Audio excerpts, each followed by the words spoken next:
Water became important to me when I lived in Ukraine, in Kiev. I worked as a chartered accountant there.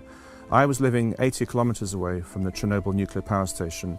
I found out that the water there, even though it was 10 years after the accident, was still contaminated with radioactivity. So filtering water became important to me.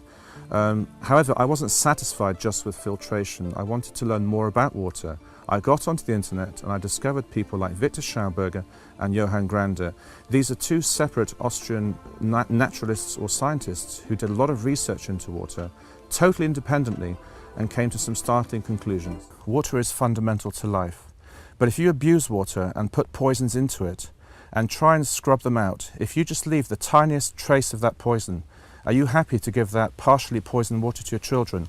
I'm not. I'm passionate about water, and I believe that water has to be made pure and safe to drink. And that means pure not just chemically, but pure energetically. 2/3 of our body and 70% of the Earth's surface is water.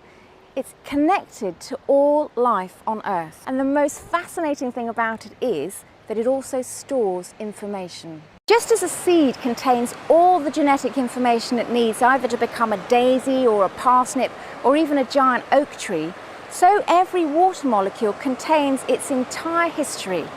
The trouble is, though, water absorbs both the positive and the negative influences of its environment, and it passes these on to us when we come into contact with it.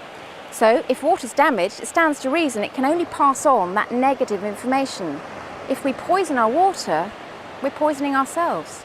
Everybody has the right to get good, clear, healthful water. If we are mostly water, then how crucial it is that the quality of the water that goes into our bodies is the finest water available. It's in everything, it pervades everything. Water is our planet's lifeblood.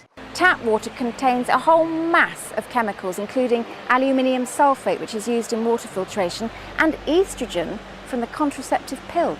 And these are just a couple of the chemicals that are reducing water's natural health-giving properties and making it far less effective in processes that depend on the natural quality of water. So water can lose vitality, but the great news is we can put it back. The Grander system is nothing to do with magnets, it's everything to do with water.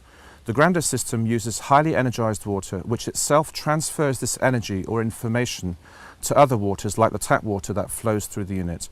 That's the basic principle of how it works.